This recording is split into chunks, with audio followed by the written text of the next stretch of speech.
हरे कृष्णा। भगवान कृष्ण के जन्म के छठे दिन उनकी छठी मनाई जाने की भी परंपरा है। इस साल कृष्ण जी की छठी का पूजन 1 सितंबर को किया जाएगा। छठी पे पूजा की जाती है। इस दिन कढ़ी चावल बनते हैं। अठवाई बनाई जाती है आटे में नमक डालकर और आटे के लड्डू का प्रसाद भी चढ़ता है। श्री कृष्ण का जन्म कारागार में हुआ था और उन्हें वासुदेव ने रातों रात को यशोदा के घर छोड़ दिया था। कंस को जब ये बात पता लगती है तो वे पूतना को श्री कृष्ण को मारने के लिए गोकुल यशोदा के पास भेजते हैं और ये आदेश देता है कि गोकुल में जितने भी 6 दिन के बच्चे हैं उन्हें मार दिया जाए। पूतना के गोकुल पहुंचते ही यशोदा बाल कृष्ण को छिपा देती है। श्री कृष्ण को पैदा हुए 6 दिन हो गए थे, लेकिन उनकी छठी नहीं हो पाई थी। तब तक उनका नामकरण भी नहीं हो पाया था। इसके बाद यशोदा ने 364 दिन बाद सप्तमी को छठी पूजन किया और तभी से श्री कृष्ण की छठी मनाई जाने लगी। इतना ही नहीं, तभी से बच्चों की भी छठी की परंपरा शुरू हो गई। आइए जान लेते हैं छठी पूजन विधि। श्री कृष्ण छठी के दिन सुबह जल्दी उठकर स्नान कर लें और साफ वस्त्र धारण करें। इसके बाद लड्डू गोपाल को पंचामृत से स्नान कराएं। गोपाल सहस्र नाम से स्नान कराएं।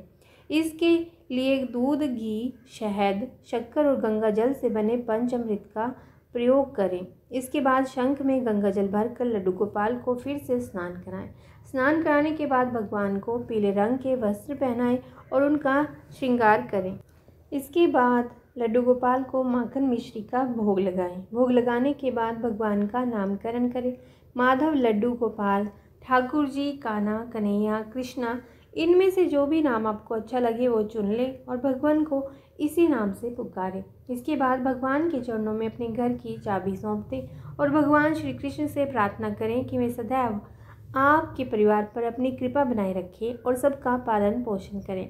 इसके बाद लड्डू गोपाल की कथा पढ़ें और इस दिन अपने घर में कढ़ी चावल अवश्य ही बनाइए। आइए कथा सुन लेते हैं। एक पौराणिक कथा के अनुसार भगवान श्री कृष्ण के एक परम भक्त थे जिनका नाम था कुंभन दास। उनका एक बेटा था रघुनंदन। कुंभन दास के पास भगवान श्री कृष्ण का एक चित्र था जिसमें वह बांसुरी बजा रहे थे। कुंभन दास हमेशा भगवान श्री कृष्ण की पूजा आराधना में लीन रहा करते थे। वे कभी भी अपने प्रभु को छोड़कर कहीं भी छोड़कर नहीं जाते थे। एक बार कुंभन दास को वृंदावन से भागवत कथा के लिए बुलावा आया। पहले तो कुंभन दास ने जाने से मना कर दिया, परंतु लोगों के आग्रह करने पर वे भागवत में जाने के लिए तैयार हो गए। उन्होंने सोचा कि पहले वे भगवान श्री कृष्ण की पूजा करेंगे और फिर भागवत कथा करके अपने घर वापस लौट आएंगे। इस तरह से उनकी पूजा का नियम भी नहीं टूटेगा। भागवत में जाने से पहले कुंभन दास ने अपने पुत्र को समझाया कि उन्होंने ठाकुर जी के लिए प्रसाद तैयार किया है और वह ठाकुर जी को भोग लगा दे। कुंभन दास के बेटे ने भोग की थाली ठाकुर जी के सामने रख दी और उनसे प्रार्थना की कि आकर भोग लगा लें। रघुनंदन को लगा कि ठाकुर जी आएंगे और अपने हाथों से भोजन ग्रहण करेंगे। रघुनंदन ने कई बार भगवान श्री कृष्ण से आकर खाने के लिए कहा, लेकिन भोजन को उसी प्रकार से देखकर वह दुखी हो गया और रोने लगा। उसने रोते रोते भगवान श्री कृष्ण से आकर भोग लगाने की विनती की। उसकी पुकार सुनकर ठाकुर जी एक बालक के रूप में आए और भोजन करने के लिए बैठ गए। जब कुंभन दास वृंदावन से भागवत करके लौटे तो उन्होंने अपने पुत्र से प्रसाद के बारे में पूछा। पिता के पूछने पर रघुनंदन ने बताया कि ठाकुर जी ने सारा भोजन खा लिया है। कुंभन दास ने सोचा कि अभी रघुनंदन नादान है, उसने सारा प्रसाद खा लिया होगा और डांट के डर से झूठ बोल रहा है। कुंभन दास रोज भागवत के लिए जाते और शाम तक सारा प्रसाद खत्म हो जाता था। कुंभन दास को लगा कि अब रघुनंदन उनसे रोज झूठ बोलने लगा है, लेकिन वह ऐसा क्यों कर रहा है। ये जानने के लिए कुंभन दास ने एक योजना बनाई। उन्होंने भोग के लड्डू बनाकर एक थाली में रख दिए और दूर छिपकर देखने लगे। रोज की तरह उस दिन भी रघुनंदन ने ठाकुर जी को आवाज़ दी और भोग लगाने का आग्रह किया। हर दिन की तरह ही ठाकुर जी एक बालक के भेष में आए और लड्डू खाने लगे। कुंभन दास दूर से इस घटना को देख रहे थे। भगवान को भोग लगाते देख वे तुरंत वहां आए और ठाकुर जी के चरणों में गिर गए।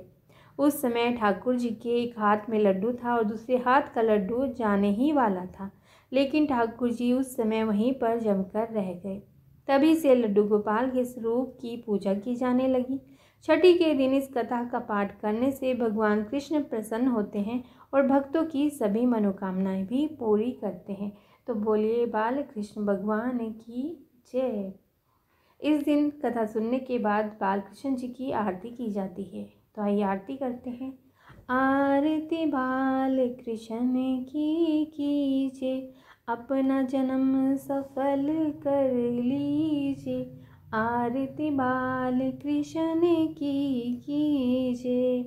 श्री यशोदा का परम दुलारा, बाबा के अखियन का तारा, गोपियन के प्राणन से प्यारा, इन पर प्राण न्यौछावर कीजिए। आरती बाल कृष्ण की कीजिए। आरती बाल कृष्ण की कीजिए। बलदाऊ के छोटे भैया, कनुआ कहीं कहीं बोले मैया। बलदाऊ के छोटे भैया, कनुआ कहीं कहीं बोले मैया। परम मुदित मन लेत बलैया, अपना सर बस इनको दीजिए। आरती बाल कृष्ण की कीजिए। आरती बाल कृष्ण की कीजिए।